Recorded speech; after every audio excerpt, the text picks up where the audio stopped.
고린도후서 1장 말씀입니다. 하나님의 뜻으로 말미암아 그리스도 예수의 사도된 바울과 형제 디모데는 고린도에 있는 하나님의 교회와 또 온 아가야에 있는 모든 성도에게 하나님 우리 아버지와 주 예수 그리스도로부터 은혜와 평강이 있기를 원하노라. 찬송하리로다. 그는 우리 주 예수 그리스도의 하나님이시요 자비의 아버지시요 모든 위로의 하나님이시며 우리의 모든 환난 중에서 우리를 위로하사 우리로 하여금 하나님께 받는 위로로서 모든 환난 중에 있는 자들을 능히 위로하게 하시는 이시로다. 그리스도의 고난이 우리에게 넘친 것 같이 우리가 받는 위로도 그리스도로 말미암아 넘치는도다. 우리가 환난 당하는 것도 너희가 위로와 구원을 받게 하려는 것이요 우리가 위로를 받는 것도 너희가 위로를 받게 하려는 것이니 이 위로가 너희 속에 역사하여 우리가 받는 것 같은 고난을 너희도 견디게 하느니라. 너희를 위한 우리의 소망이 견고함은 너희가 고난에 참여하는 자가 된 것 같이 위로에도 그러할 줄을 알미라. 형제들아, 우리가 아시아에서 당한 환난을 너희가 모르기를 원하지 아니하노니 힘에 겹도록 심한 고난을 당하여 살 소망까지 끊어지고 우리는 우리 자신이 사형 선고를 받은 줄 알았으니 이는 우리로 자기를 의지하지 말고 오직 죽은 자를 다시 살리시는 하나님만 의지하게 하심이라. 그가 이같이 큰 사망에서 우리를 건지셨고 또 건지실 것이며 이후에도 건지시기를 그에게 바라노라. 너희도 우리를 위하여 간구함으로 도우라. 이는 우리가 많은 사람의 기도로 얻은 은사로 말미암아 많은 사람이 우리를 위하여 감사하게 하려 함이라. 아멘. 우리 앉으시기 바랍니다. 우리 잠시 기도하도록 하겠습니다. 아버지 하나님, 오늘 새해 첫 주일에 또 하나님과 함께 할 수 있는 예배 장소를 허락하시고 시간 허락하셔서 감사합니다. 우리가 이것을 당연히 여기지만 이것이 당연하지 않은 사람들도 많이 있고 또 특별히 하나님께서 우리를 부르시고 믿음을 주지 않으셨다면 우리는 지금 집에서 TV를 보거나 또 산에 가거나 또 영화를 보러 갔을 것입니다. 하지만 우리가 이 자리에 있는 이 특권을 누릴 수 있는 것은 무엇보다도 하나님께서 우리에게 믿음을 주셔서 우리가 무엇이 더 중요한지 무엇이 우리가 진정으로 추구해야 될 것인지를 알게 하심을 감사합니다. 특별히 우리가 말씀을 늘 대하게 하심을 감사합니다. 말씀의 진리가 우리의 삶의 등불이 되어서 우리를 인도하신 줄 믿사오며 또 말씀이 우리의 삶의 능력이 됨을 믿사오고 또 말씀이 우리에게 지혜가 되고 참 소망이 되는 것을 믿사오니 오늘도 말씀을 통해서 변함없이 우리에게 말씀하여 주시옵소서. 예수님 이름으로 기도합나이다. 아멘.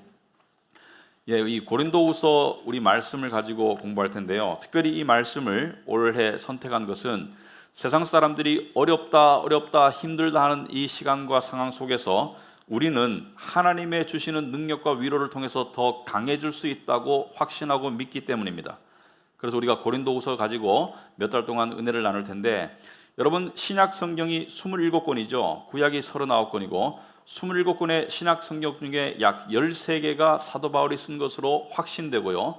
히브리서까지 따지면은 히브리서는 저자를 알 수 없지만 사도 바울이 저자일 확률도 있기 때문에 거의 반 가까이, 반 이상을 사도 바울이 썼다고 보는데, 사도 바울이 쓴 성경은 13권의 성경은 주로 편지입니다. 각 교회나 사람에게 보낸 편지이죠. 예를 들어서 로마서는 로마에 보낸 편지이고요. 골로새서는 골로새라는 곳에 있는 교회에 보낸 편지이고요.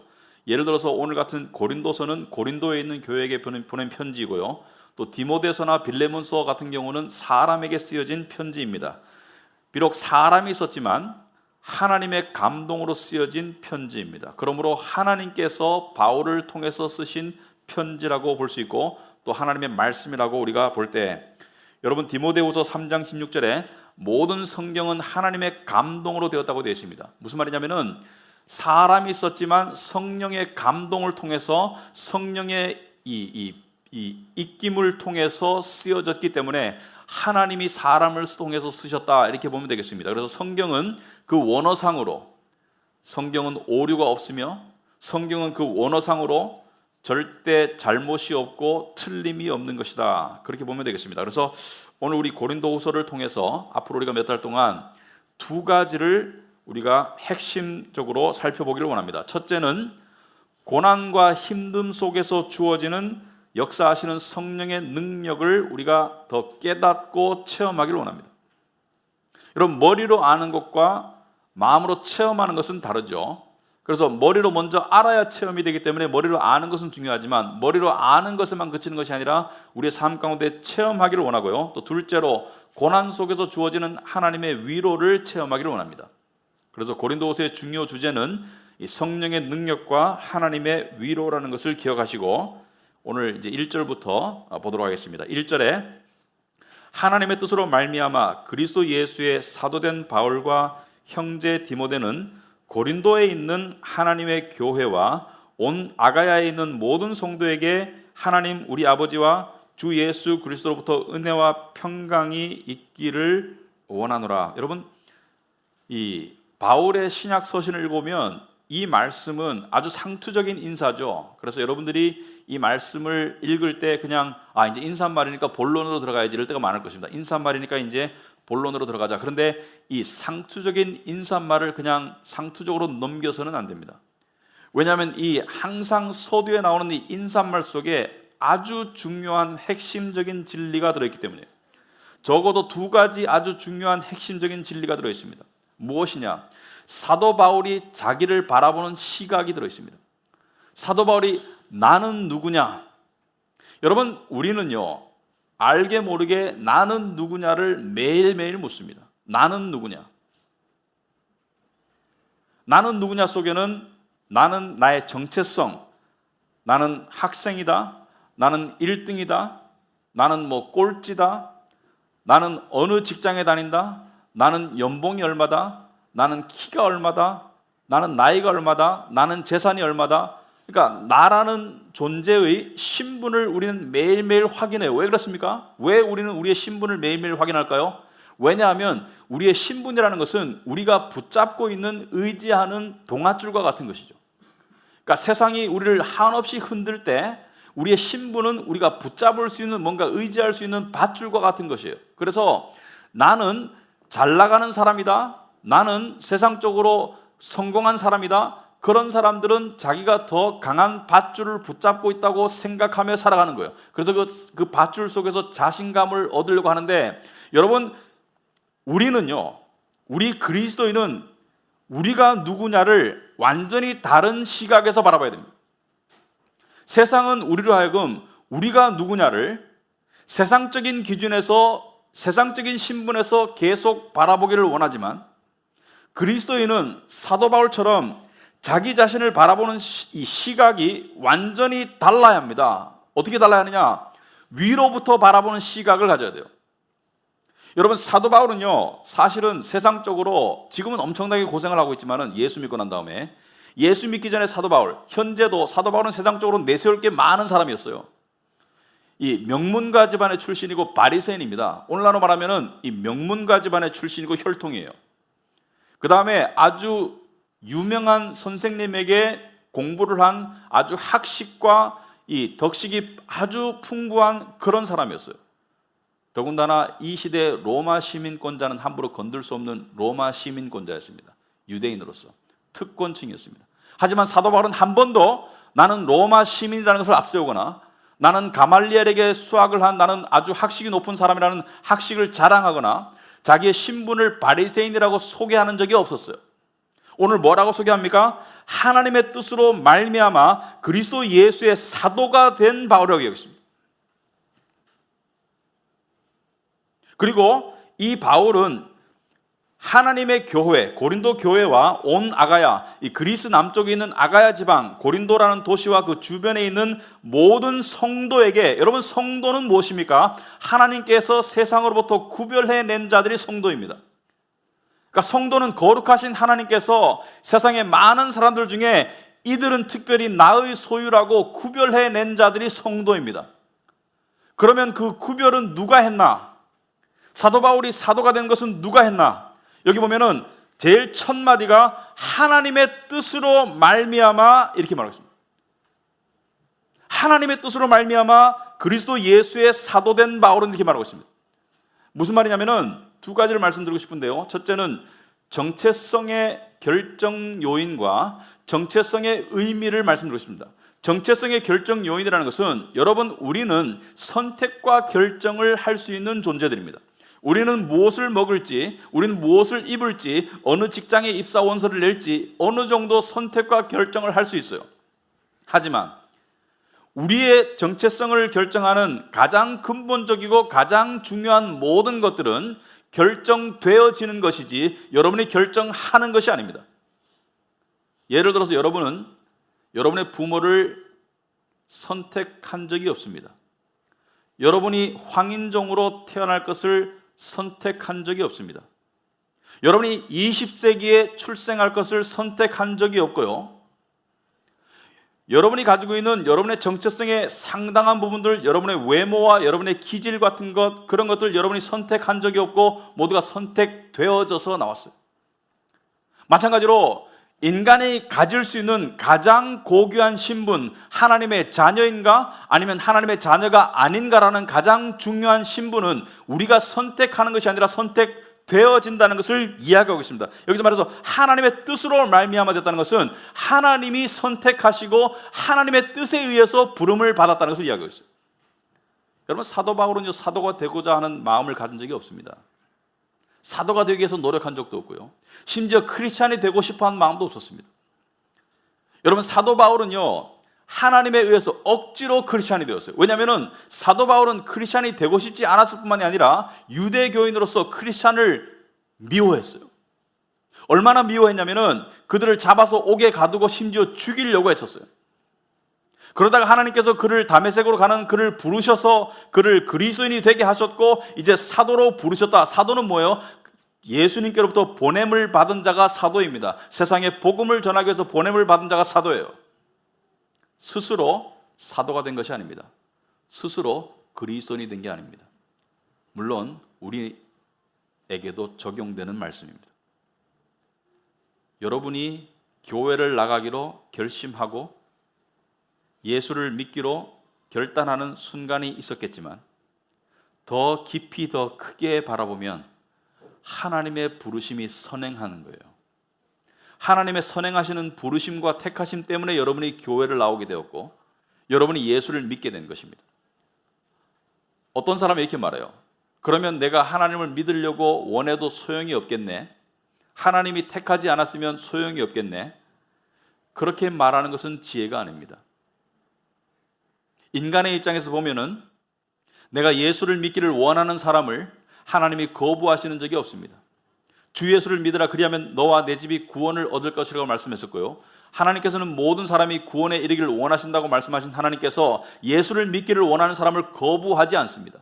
그러니까 인간의 입장에서 봤을 때는 아직 초신자 또는 아직 불신자의 입장에서 봤을 때는 내가 예수를 믿고자 하는 마음을 가지게 되지만 여러분이 믿고 난 다음에 어느 정도 신앙이 자라고 난 다음에 돌이켜보면은 그 믿음의 길을 인도하신 분이 하나님이라는 것을 깨달을 수가 있는 것, 이것이 기독교인이 가져야 될 엄청난 중요한 각성이죠. 사도 바울은 사도가 되기를 스스로 원한 적이 없습니다. 그리고 사도 바울은 이 자신의 신분에 대한 확신 속에서 살았어요. 여러분, 아까 말했듯이 신분은 무엇입니까? 정체성은 무엇입니까? 우리가 의지하는 밧줄과 같은 거예요. 그런데 우리가 세상의 어떤 것을 가장 의지하는 밧줄로 삼으면 여러분 전혀 의지 안 할 수는 없습니다. 여러분의 어떤 지위나 여러분의 어떤 능력을 전혀 의지 안 할 수는 없지만 그것이 여러분이 의지하는 주된 밧줄이 되면 언젠가 세상이 흔들릴 때 그 밧줄이 똑 떨어질 때가 있죠. 그리고 그 밧줄이 아슬아슬할 때가 있죠.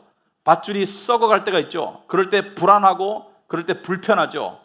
하지만 하나님이 주시는 이 신분의 밧줄, 하나님의 부르심의 성도라는 밧줄, 이 밧줄은 절대로 약해지거나 끊어지지 않습니다. 그래서 세상이 아무리 흔들려도 그 하나님이 주시는 신분을 꼭 붙잡고 있는 사람은 절대로 흔들리지 않을 수 있습니다. 여러분이 여러분의 능력을 가장 의지하는 사람은 그 능력이 닿을 때 심하게 흔들릴 것이고 여러분이 스스로 능력이 없다고 생각하는 사람은 그 열등감에 사로잡혀 살 것이고 아무튼 간에 세상에 어떤 것도 우리를 지탱해 줄 수 있는 능력이 없어요. 완전하게. 하지만 하나님이 주시는 이 신분을 붙잡는 사람은, 이것을 더욱더 붙잡아가는 사람은 세상의 히브리서의 말씀처럼 요동하는 세상 속에서 요동치 않을 수 있습니다.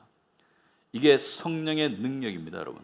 세상이 이렇게 요동하고 불확실한 가운데 평온을 누릴 수 있는 것, 이게 성령의 역사고 능력인데, 그것은 자기의 정체성을 확고히 믿고 붙잡는 사람들에게 주어지는 하나님의 축복이라고 보시면 되겠습니다. 자, 두 번째로, 사도 바울은 나는 누구냐라는 질문에 대해서 이렇게 대답을 합니다.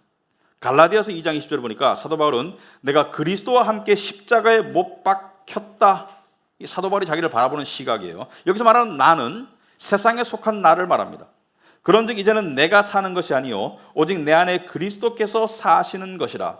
이제 내가 육체 가운데 사는 것은 나를 사랑하사 나를 위하여 자기 자신을 버리신 하나님의 아들을 믿는 믿음 안에서 사는 것이라. 여기서 우리가 포커스를 해야 되는 것은, 내가 육체 가운데 사는 것은 나를 사랑하사 나를 위하여 자기 자신을 버리신 하나님의 아들. 여러분, 이게 무슨 뜻입니까? 뒤집어서 놓고 말하면은, 거룩하신 하나님께서 당신의 소중한 핏값을 치르시고 나를 얻었다는 것을 이야기하고 있어요. 하나님께서 원래는 우리가 하나님에게 속해 있었는데, 죄를 통해서 하나님을 반역하고 하나님을 거역하고 사탄의 권세 아래에 있는, 세상의 권세 아래에 있는 우리를, 마치 하나님의 수였던 우리가 전당포에 맡겨졌는데, 이것을 되찾아오기 위해서, 이것을 구속이라고 그래요. 신학적인 용어로 되찾아오기 위해서 지불한 값이 당신의 아들의 피값이다. 그러므로 우리는 하나님께서 당신의 아들만큼 소중히 여기는 존재들이다. 이것을 믿어야 합니다. 한마디로 말하자면은, 기독교인의 삶의 성숙이란 내가 나를 바라보는 시각에서부터, 세상이 나를 바라보는 시각에서부터 점점 더 탈피해서 하나님이 나를 바라보는 관점으로 나를 바라보는 것이 기독교인입니다. 다시 말하겠습니다. 나와 세상이 나를 바라보는 관점에서 점점 탈피해서 하나님이 나를 어떻게 바라보시는가, 이것으로 나를 바라볼 줄 아는 사람이 그리스도인입니다. 이런 사람은요, 흔들리지 않아요. 이런 사람은 세상에 휩쓸리지 않습니다. 이런 사람은 세상에 두려울 것이 없습니다. 왜? 하나님이 나를 바라보는 그 절대값을 알기 때문에, 절대로 요동할 수 없는 그 값을 알기 때문에. 여러분, 세상은 우리를 어떻게 바라봅니까? 우리의 효용가치, 이용가치로 우리를 바라봅니다. 저 사람은 얼마나 쓸모있나, 저 사람은 얼마나 능력있나, 저 사람은 얼마나 가치가 있나. 그 가치의 값은 계속 변하죠. 특히나 세월을 이길 수 있는 사람이 없습니다. 아무리 능력 있는 자도 세월이 지나면 은퇴해야 되고요, 아무리 능력 있는 사람도 세월이 지나면 늙으면 쓸모없는 효용가치가 떨어지는 그런 존재로 전락하게 되는 것이 세상의 이치라면, 하나님은 우리의 이용가치로 우리를 평가하시는 분이 아닙니다. 우리의 이용가치로 우리를 평가하셨다면 어느 누구도 하나님이 선택하지 않았을 겁니다. 왜냐하면 하나님께 우리는 그렇게 가치 있는 존재가 되지를 못합니다. 물론 하나님이 우리를 들어쓰세요. 하나님이, 우리가 하나님께 봉사하고 하나님께 드리고 할 때 하나님이 그걸 기쁘게 받으십니다. 하지만 그 모든 것이 하나님이 우리에게 주신 것에서 받는 것이지 우리가 창출하는 것이 아닙니다. 하나님께서 우리에게 주신 것에서 우리에게 받으시고 기뻐하시는 것이지, 근본적으로 하나님이 우리를 사랑하시고 받아주시는 이유는 우리의 존재를 받아주시는 것이지 우리의 이용 가치가 아닙니다. 이것을 이렇게 쉽게 말하지만 이것을 받아들이고 믿는 것은 엄청나게 힘듭니다. 왜냐하면 우리는 하나님께 이용, 존재 가치, 효용 가치가 있기보다는 오히려 하나님께 버림받아야 마땅할 존재라는 것을 알 때가 많기 때문에, 하나님이 나를 있는 그대로 받아주시고 부르셨다, 이것을 믿는다는 것은 엄청난 믿음입니다. 그리고 2절에 그 신분자, 그 하나님의 자녀들에게 하나님이 주시기를 원하는 가장 큰 선물이 무엇입니까? 하나님 우리 아버지와 주 예수 그리스도로부터 은혜와 평강이 있기를 원하노라. 이것도 상투적인 인사예요. 사도 바울의 서신을 보면 은혜와 평강이 있기를 원하노라, 은혜와 평강이 있기를 원하노라, 디모데서에만 은혜와 자비와 평강이 있기를 원하노라, 이렇게 말하고 있습니다. 왜? 디모데서는 디모데라는 아주 극심한 어려움에 처한 사람에게 쓰여졌기 때문에 자비라는 단어가 하나 더 들어갔지만, 보통 사도 바울의 서신에는 은혜와 평강이 있기를 원하노라, 이걸 상투적으로 받아들이면 안 됩니다. 여러분, 은혜가 있기를 원한다, 하나님으로부터 은혜를 받는다, 공급받는다, 이게 무슨 뜻입니까? 생각해, 우리 구체적으로 한번 질문을 해봐야 됩니다. 성경을 읽을 때. 여러분, 은혜와 평강은 은혜만 얻을 수 있습니까? 평강만 얻을 수 있습니까? 그렇지 않습니다. 은혜와 평강은 같이 가는 거예요. 하나님의 은혜를 깨달은 사람에게 평강이 주어지는 겁니다. 그러면 하나님의 은혜를 깨달아 가야 되는데, 은혜를 공급받는다, 은혜를 깨달은다, 그게 무슨 뜻입니까? 여러분, 나 하나님께 은혜 받았어, 그게 무슨 뜻입니까? 우리는 때로는 이 은혜라는 단어를 희석할 때가 많아요. 은혜라는 단어를 가볍게 사용할 때가 많습니다. 예를 들어서 제가 건강의 은혜를 받아서 요즘 건강이 좋아요. 물론 은혜가 아닌 거 아닙니다. 은혜입니다. 예를 들어서 제가 이번에 하나님 은혜로 승진했어요. 은혜 아닌 거 아닙니다. 은혜입니다. 하지만 이건 난 크리스찬들도 이 기독교인들도 받을 수 있는 어떤 일반적인 축복이 아니겠습니까? 그렇다면 여기 성경에서 말하는 성도들에게 주어지는 은혜는 이런 것들과는 차원이 다른 은혜를 말하는 것을 우리가 이해를 해야 됩니다. 우리가 세상에서 은혜를 말할 때 나는 1을 노력했는데 10의 결과가 나왔어요. 하나님께서 은혜를 베푸셔서 제가 1의 노력을 했는데 10의 성과를 얻었습니다. 이게 은혜가 아니라는 게 아닙니다. 은혜입니다. 하지만 이건 세상 사람들도 가능하지 않습니까? 성경에서 말하는 은혜는 그것보다 차원이 훨씬 더 다르고 깊은 은혜이다. 그렇다면 성경에서 말하는 은혜가 뭐냐, 여러분? 여러분, 성경에서 말하는 은혜를 얘기할 때는 항상 십자가를 통해서 그 은혜를 바라봐야 됩니다. 예수 그리스도를 통해서 바라봐야지 그 은혜를 깨달을 수가 있어요. 성경에서 말하는 은혜를 한마디로 말하자면 이것입니다. 내가 받아야 될 대접을 하나님께서 나에게 주지 않으시고 내가 도저히 받을 자격이 없는 대접을 나에게 하셨다. 이게 은혜입니다. 내 행위로 보나 내 행실로 봐서는 하나님께서 나를 벌하고 나를 지옥으로 보내야 되는데, 나를 거절해야 되는데, 나를 정죄하셔야 되는데 그러지 아니하시고 나를 사랑하시고 받아주신 것이 은혜다. 여러분, 이것을 우리가 깨우쳐 가는 것을 은혜를 알아간다고 말하는 거예요. 하나님께서는 진노와 심판 대신에 우리에게 용서와 사랑을 베푸셨고요, 하나님께서는 우리를 거절하시는 대신 우리를 받아주셨고요, 하나님께서는 우리를 방치하는 대신에 우리를 관심과 보호 가운데 늘 두시고 계신다. 한마디로 말하면 영원한 지옥 대신에 천국을 주신 것이 은혜입니다. 이게 은혜예요. 그래서 우리가 은혜라는 단어를 너무 남발하지 말자. 성경에서 말하는 은혜는 세상적인 일반적인 은혜도 포함을 하지만 그 핵심적인 의미는 바로 십자가의 은혜를 이야기하는 거예요. 십자가의 은혜를 이야기합니다. 여러분, 우리의 존재의 본질을 이야기하자면은, 여러분, 우리의 존재를 저 사람이 진실일 때다라고 말할 때 그 말도 남발하면 안 됩니다. 누군가가 진실일 때다는 것은 그 사람의 외적인 모습과 비밀스러운 행동이 일치할 때 진실일 때다고 말해요. 그 사람이 일반적으로 사람들 앞에서 보이는 모습과 그 사람의 비밀스러운 행동이 일치할 때 진실일 때다고 말하자면은, 세상에 진실된 사람이 몇 명 있을까요?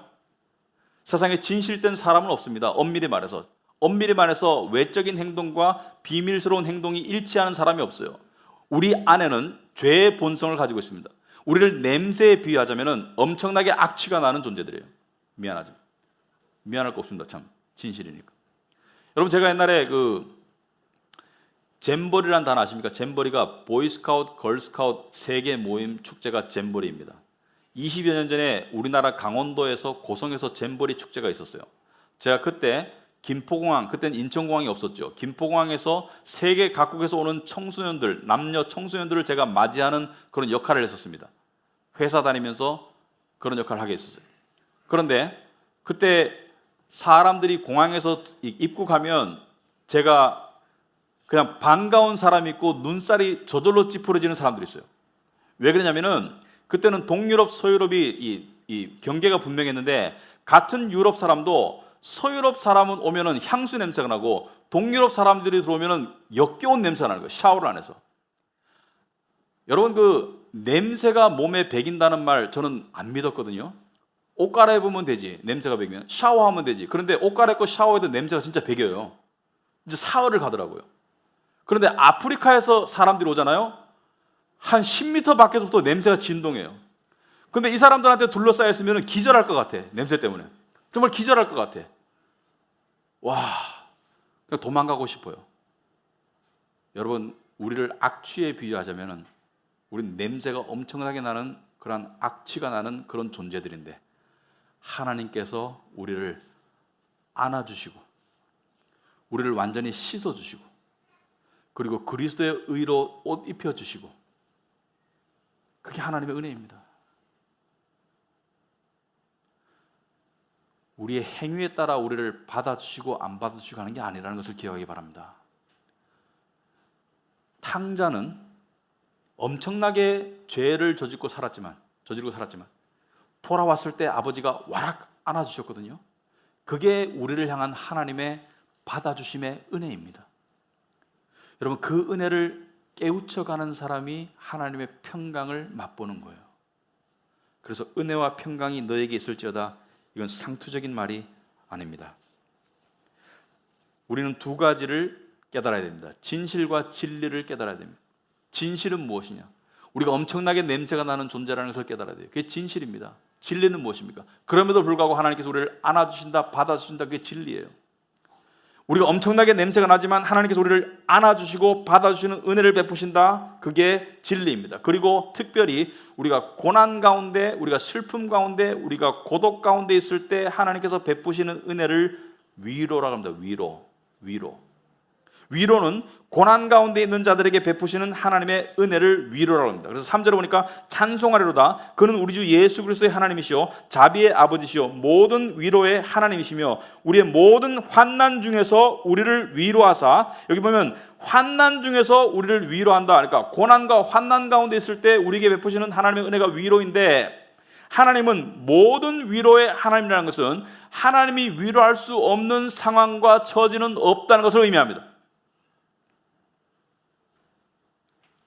몇 주 전에 어떤 사람이 저한테 이렇게 얘기했습니다. 제가 첫사랑의 시련이 있는데 하나님이 이런 저도 위로할 수 있을까요? 위로할 수 있습니다. 위로할 수 있어요. 하나님께서는 모든 위로의 하나님. 그렇다면 하나님께 위로를 받는다는 것은 무엇인가? 이것 또한 질문을 해봐야 됩니다. 하나님께 위로 받았다? 여러분, 하나님께 위로 받은 체험이 있으신 분 있으시겠죠? 하나님께 위로 받는다는 것은 무엇입니까? 우리는 이렇게 말할 때가 있습니다. 내가 이런 일이 힘들었는데 하나님께서 풀어주셔서 나를 위로해 주셨다. 이것도 위로가 되겠지만은 대부분의 하나님의 깊은 위로는 상황의 변화가 없이 주어집니다. 예를 들어서 어떤 집에 아이가 죽었어요. 근데 그 부모를 위로합니다. 그렇다고 죽은 아이가 살아 돌아오지 않습니다. 상황의 변화 없이 위로하는 것을, 위로는 상황의 변화 없이 주어질 때가 많다는 것을 의미합니다. 그렇다면 위로는 무엇인가? 위로는 문제의 외적 해결하기보다는 위로는 내적 공감입니다. 본질적으로 내적 공감이 위로입니다. 그 상처받은 영혼, 그 외로운 영혼, 그 힘든 영혼과 공감하는 게 위로입니다. 예를 들어서 어느 마을에 어떤 작은 여자아이가 있어요. 어린 여자아이가. 근데 여자아이 친구가, 옆집에 있는 친구가 사고로 죽었어요. 그래서 그 여자아이가 친구 집을 찾아갔다가 돌아오니까 아빠가 묻습니다. 너 어디 갔다 왔니? 그러자 그 아이가 말합니다. 그 친구 엄마 위로해 주러 갔다 왔어. 아빠가 의아해서 묻습니다. 어린아이가 위로해 줬다고 하니까. 어떻게 위로했니? 아빠가 놀라서 물어요. 그 아이가 이렇게 말합니다. 그 엄마 무릎에 나도 머리 박고 같이 울었어. 그 엄마 무릎에 머리 박고 나도 같이 울었어. 이게 위로입니다. 공감이 위로예요. 하나님은 우리의 모든 상황과 상처와 고립과 외로움과 슬픔 가운데 우리가 공감하실 수 있는 분입니다. 성령께서 그것을 하세요. 로마서 8장 26절에 성령이 말할 수 없는 탄식으로 우리를 위하여 친히 간구하신다.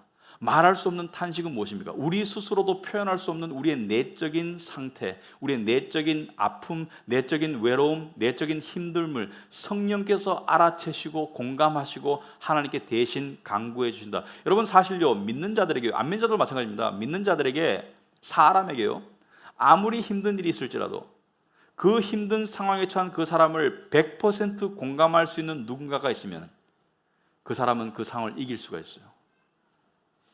하나님의 성령의 위로라는 것은, 얘야, 나는 네가 지금 겪고 있는 상황을 잘 알고 있단다. 이게 위로입니다. 성령께서 그 음성을 여러분에게 들려주실 때가 있어요. 언제?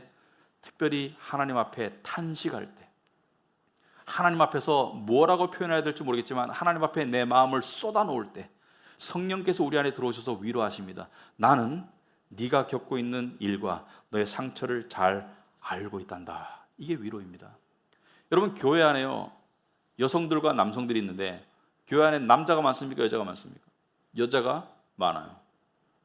교회 안에 남자들도 믿음 좋은 사람들이 있지만 믿음 좋은 여자들이 더 많습니다. 왜 그럴까요? 여러분 생각해 보세요. 왜 그럴까요? 여러 가지 이유가 있겠지만 저는 이것도 하나의 이유가 된다고 생각합니다. 왜냐하면 남자와 여자가 공감력이 달라요. 여자가 공감을 더 원하고 더 잘합니다. 남자는 공감력이 많이 떨어져요.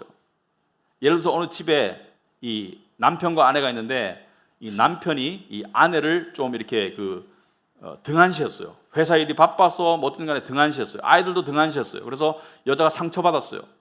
근데 남자가 나중에 이걸 깨닫습니다. 이것도 획기적인 변화죠, 그죠? 아, 내가 너무 심했구나, 내가 등한시했구나. 그래서 남자가 무엇을 합니까? 주로 이런 걸 해요. 외식을 자주 시켜주고, 그 다음에 여행도 자주 가고, 그런 거를 막 액티비티를 많이 만들어내면서 못한 것을 보상하려고 하지만 조금은 나아지만 여자의 마음이 풀어지지 않습니다. 왜 그렇습니까? 이 여자가 진정으로 원하는 것은 공감입니다. 무엇에 관한 공감입니까? 과거의 상처와 힘들었던 시절에 관한 공감을 원하는 거예요. 그래서 여자들은 항상 옛날 일을 끄집어냅니다. 근데 남자들은 그걸 두려워해요. 그래서 자꾸 그것을 막으려고 그래요. 왜? 공감할 수 있는 능력이 떨어지기 때문에. 그래서 여자들은 남자들을 이해 좀 해주시라. 남자들이 그것을 거부하는 것은 두려워서 거부하는 것이다. 공감할 수 있는 능력이 부족해서 거부하는 것이다. 남자들도 마찬가지입니다. 여자들이 그렇게 할 때 공감해 주려고 하는 것이 더 중요합니다. 외식시켜주는 게 중요한 게 아니에요. 그건 두 번째로 중요한 거고 공감할 수 있는 게 더 중요해요. 그래서 오죽했으면 화성에서 온 남자, 금성에서 온 여자라는 소설이 쓰여 있겠습니까? 남자와 여자가 다르다는 것이죠. 특별히 공감력에서 많이 차이가 납니다. 남자들은 또 이렇게 말하죠. 내가 그때 얼마나 바빴는데, 얼마나 힘들었는데. 그건 핑계가 될 수가 없다고 이야기합니다. 우선순위를 잘 정했어야 되죠. 그래서 지금이라도 친구 사이 또는 부부 사이, 가족 사이 중요한 게 있습니다. 그냥 옛날에 방치했기 때문에, 무관심했기 때문에 지금부터 잘해줘야지, 그 잘해줘야지는 두 번째이고, 가장 먼저 해야 되는 것은 뭐예요? 그때 받았던 상처와 그때 받았던 그 버림당한 그 느낌에 대한 공감과 사과가 더 중요합니다.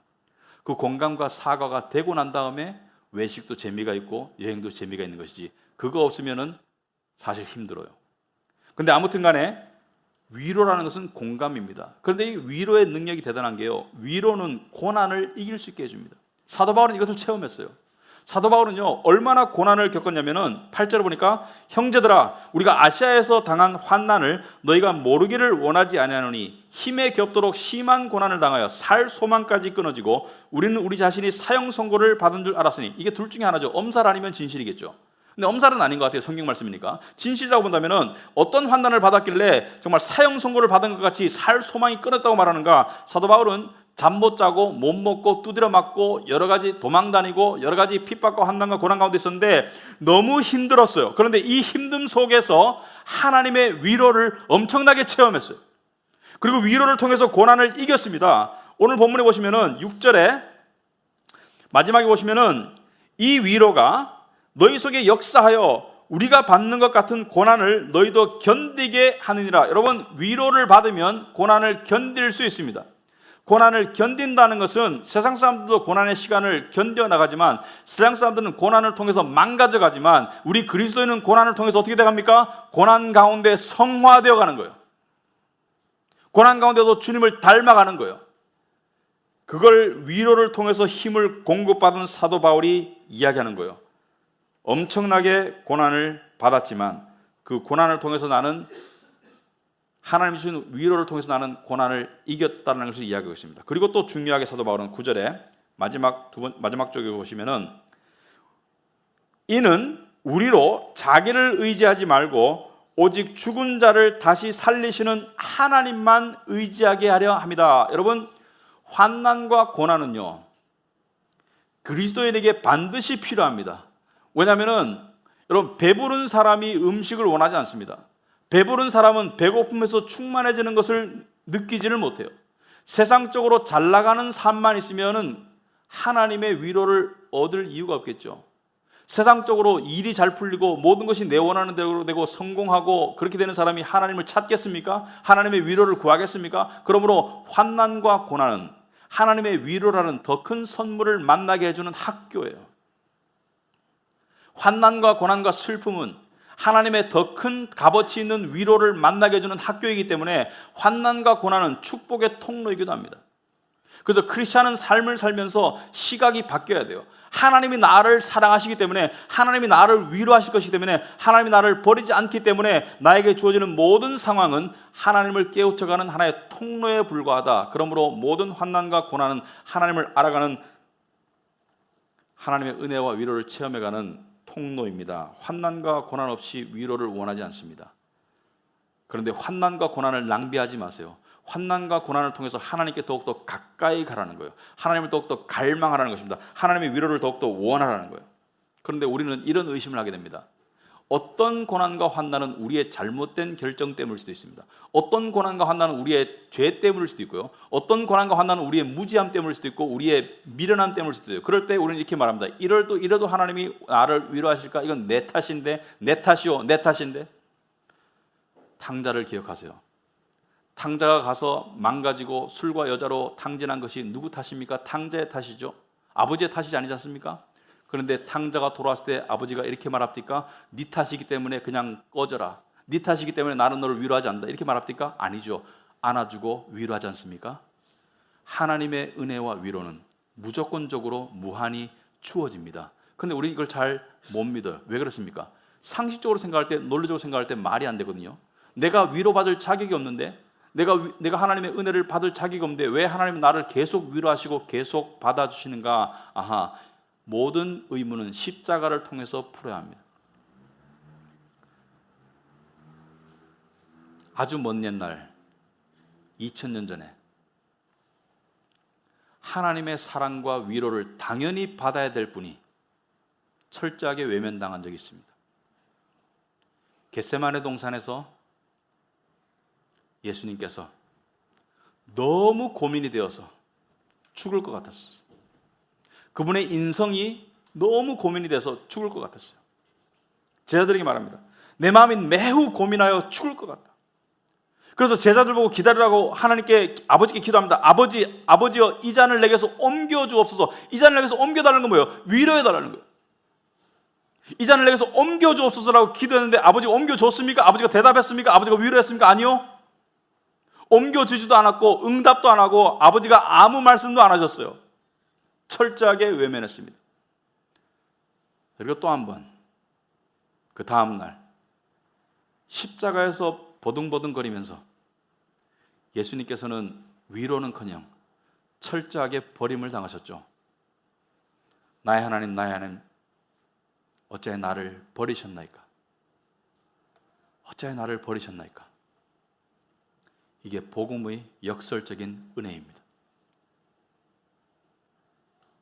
그리스도에게 당한 모든 것은 우리에게 다른 하나님의 모습을 보여주기 위해서입니다. 그리스도가 당했던 위로받지 못함, 철저하게 내버려짐, 십자가의 죽으심, 십자가에서 저주받으심, 십자가에서 버림받으심, 우리가 당했어야 될 것이죠. 그런데 그리스도께서 대신 당하심으로 말미암아 우리에게, 그리스도에게 주어져야 될 당연한 사랑과 은혜와 위로가 주어지는 거예요. 이게 십자가의 은혜입니다. 여러분이 잘나서가 아니에요. 여러분이 이뻐서가 아닙니다. 여러분이 위로받을 만하고 여러분이 사랑받을 만한 자격이 있어서가 아닙니다. 그리스도가 위로받을 만하고 그리스도가 사랑받을 만하고 그리스도가 하나님의 은혜 받을 만한 그 자격이 우리에게 주어진 것이죠. 왜? 그리스도는 우리의 죄를 가져가시고 우리에게 당신의 의를 주셨기 때문에. 이걸 복음의 은혜라고 합니다. 이걸 이해하지 못하면 하나님이 왜 우리에게 계속 위로를 베푸길 원하시는지를 이해할 수가 없어요. 그리스도가 위로를 거절당하셨기 때문에 우리에게 위로가 주어진 것이고요. 그리스도가 죽임을 당하셨기 때문에 우리가 살아나는 것입니다. 그리스도가 버림을 당하셨기 때문에 우리가 받아들여진 것이고요. 그래서 하나님의 우리를 향한 위로와 은혜와 사랑의 근거는 하나도 우리 안에 존재하지 않습니다. 여러분이 그리스도인으로서 하나님을 기쁘시게 살아가면 하나님의 기뻐하심을 여러분이 체험하는 은혜를 누리지만, 하나님께서 근본적으로 여러분을 기뻐하시고 사랑하시고 위로하시는 동기는 모두가 그리스도 때문입니다.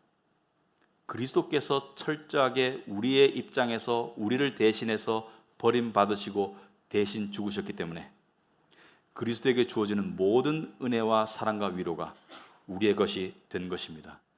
이것을 깨우쳐 가는 사람은 고난 가운데서도 감격할 수 있습니다. 왜? 하나님의 위로를 체험하기 때문에. 이것을 깨우쳐 가는 사람은 눈물 속에서도 웃을 수 있어요. 왜? 그 안에 의미가 있기 때문에. 그리고 이것을 깨우쳐 가는 사람은 외롭지 않습니다. 혼자 있어도 외롭지 않습니다. 왜? 그리스도가 친구이기 때문에. 여러분, 솔직히 말해서요, 여러분 사랑하는 가족들 있죠? 사랑하는 거 좋습니다. 배우자 있는 분, 연인 있는 분, 자식 있는 분 사랑하는 거 좋아요. 하지만 어느 누구도 그리스도를 대신할 수도 없고 대신해서는 안 됩니다. 여러분이 싱글이든 결혼했든 간에 여러분의 진정한 배우자는 그리스도입니다. 그리스도 이상으로 여러분의 남편과 여러분의 아내를 사랑해서도 안 되고 사랑할 수도 없어요. 왜? 이 세상 어느 사람이 여러분과 100% 공감할 수 있겠습니까? 오직 하나님 한 분만이 여러분과 100% 공감할 수 있고 여러분을 위로할 수 있습니다. 그 하나님을 붙잡아 나갈 때 성령의 능력이 여러분의 것이 될 것이고, 그 하나님을 붙잡아 나갈 때 여러분의 삶 가운데 평강이 더욱더 스며들 것입니다. 올 한 해 여러분에게 장밋빛 인생만 있지 않을 거예요. 가시도 있을 것입니다. 그러나 매사의 모든 순간에 장미가 주어질 때는 찬송하시고 가시가 주어질 때는 하나님을 향해서 위로를 원하세요. 그래서 찬송과 위로의 은혜가 교차되는, 그래서 더욱더 하나님을 깨우쳐가는 그런 인생이 되길 바랍니다. 기도하겠습니다.